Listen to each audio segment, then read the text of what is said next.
In making this album, I gave myself permission to feel lots of like big time capital F feelings. And I think I'd like to like give all the people who listen to it that same permission. Like when you're listening to music, that is an opportunity to go there.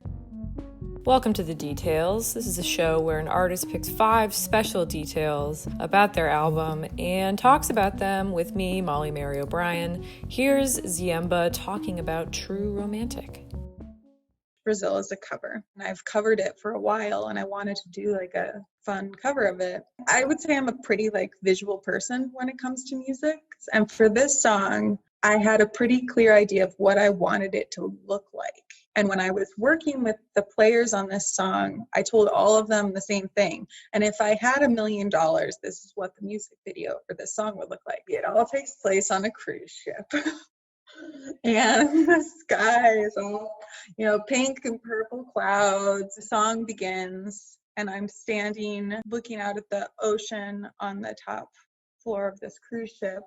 That's how the sonic palette of it starts out. It's like very spacious, big sky, moving slowly and gently. You're kind of like in that sort of feeling. And then somewhere in the second verse, I walk down the stairs, and we even put like a sonic like compression effect as I'm walking down the stairs.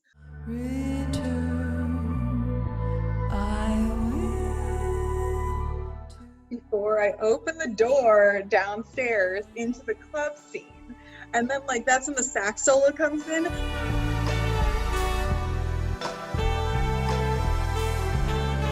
wanted to have that like new romantic 80s, like glamorous, decadent, sweet, overly sweet saccharine nostalgia to it. With like a little bit of scary and like what the fuck, like this is kind of dystopian, and like there's like these Klaus Nomi operatic like echo vocals that happen too. So anyways, then I walk downstairs in the song, and then I join the band and I sing again after the sax solo, and then we float away into the clouds. We start levitating, and then we slowly float away. That's what the music video of Brazil would look like, but it's also like the sonic arc that I described to everyone who played on the song. I was like, I want this to sound like what this looks like in my mind's eye.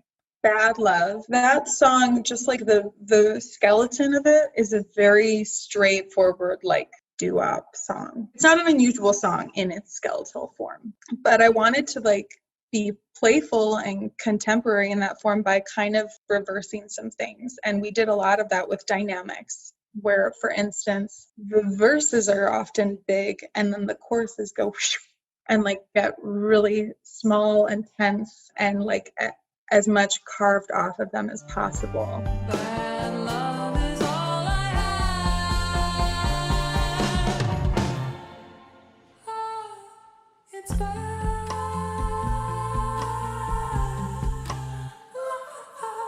That was something where when we were tracking it, we like approached it with that goal. But then even when we were mixing it, we still ended up carving more stuff off of the choruses just to make those dynamic shifts as dramatic as possible.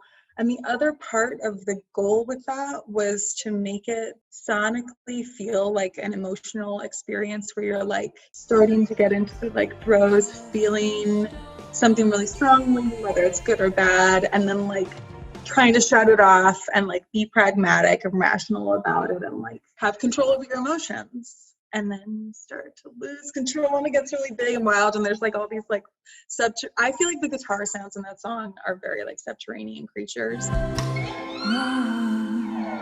There's a lot of like stuff going on below the surface, and then like the chorus hits and it's like, no, order. You're in control of your emotions. I think that the parts of that song that are most adventurous are the production decisions, whereas like the actual structure of the song, lyrical content is very, very straightforward.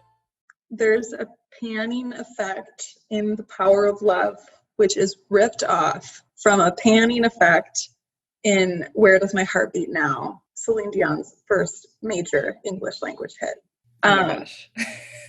And the backstory, so you have to listen to it in headphones to like really hear what I'm talking about. It might have been like a month before I started mixing it that my sister texted me, and she knew that like I was with this album wanting to go for like really big power ballad sort of vibes. And Celine Dion is very special to us. And we actually, on New Year's Eve of 2019, my sister, my dad, my stepmom, and I went and saw Celine Dion together. So my sister messaged me. She was like, hey, there's this effect that Celine Dion uses in Where Does My Heart Beat Now? And I just feel like it has to be on your new album. We were mixing The Power of Love and put that effect on, and I just feel like it totally takes it there.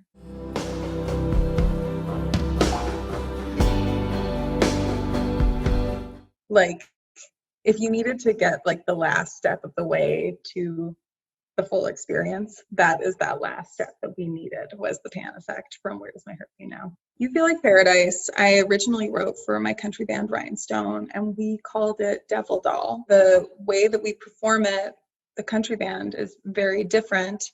And I love doing lots of different versions of songs I've written. It's kind of like an adventure when you get used to playing the song one way and then you try to upend it. And with You Feel Like Paradise, the way the country band plays it, I love it, but I always fantasized about hearing it more as like a kind of like hunky-dory era glam rock song.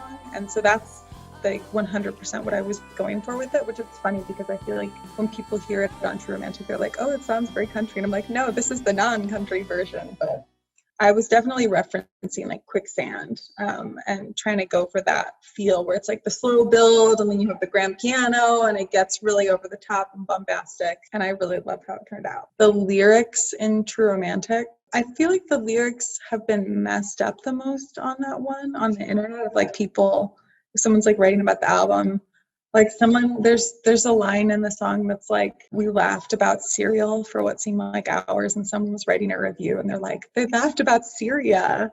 Like, oh no. Weird line. I was like, what? No.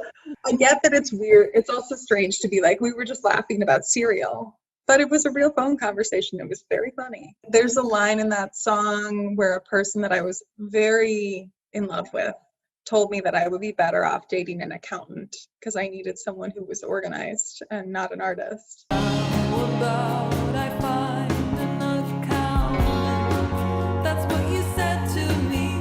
And it's just like such an intense burn. Also because I had kind of an overarching goal with this album to write lyrics that were really direct. I have a tendency to write very like flowery, overly poetic, overly symbolic lyrics. And I like doing that. It's fun. It's fun to be like, painterly with your words and very abstract. But I wanted to challenge myself to just write really vulnerable, open, direct lyrics. Is that like frustrated feeling of like all these reasonable people who are able to have like healthy functioning relationships? Why does that seem to be impossible for me? So I don't know. I felt like those lyrics were really effective at getting to this frustration that I had, and I'm proud of them.